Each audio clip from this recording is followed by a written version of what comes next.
તો ઉનાળાની શરૂઆત થઈ ગઈ છે અને છોટાઉદેપુર જિલ્લાના કેટલાક ભાગોમાં ઉનાળામાં પીવાના તથા સિંચાઈ માટે પાણીની સમસ્યા વર્ષોથી છે।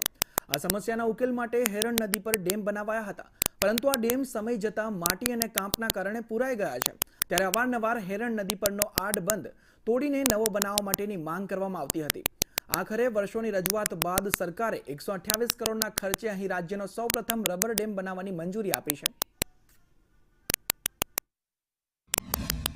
સરકારશ્રી દ્વારા રાજવાસના ગામે 100 કરોડના ખર્ચે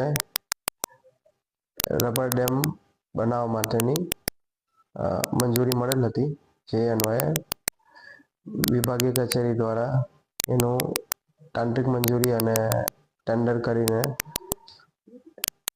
ઇજાદારશ્રીને વર્ક ઓર્ડર આપેલ છે। ટૂંક સમયમાં રાજવાસના ખાતે નવીન ટેકનોલોજી દ્વારા ગુજરાત રાજ્યનો પ્રથમ રબર ડેમ બનાવવાની કામગીરી શરૂ કરવામાં આવશે।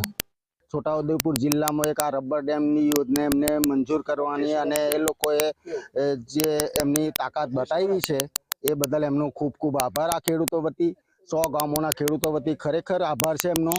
અને મુખ્યમંત્રી શ્રી સાહેબને પણ જણાવવાનું કે એમનો બી ખૂબ ખૂબ આભાર કે આ સાઈડે આ પટ્ટાની અંદર અત્યારે પાણીના પીવાની બહુ તકલીફ છે, મોટી સિંચાઈ માટેની બી બહુ તકલીફ છે। આ ડેમ 100 વર્ષ જૂનો છે અને એ યોજના થકી આ બધાને ડિસેમ્બર પછી જે કંઈ પાણીનો પ્રશ્ન છે એ લોકોને બધાને ડિસેમ્બર પછી ઘાસચારાની તકલીફ છે, આ છે તે છે, બધું મળી રહે તો આ પાણી થોડો સંગ્રહ થાય તો બધા કૂવા બોર બધું ચાલે એવું છે।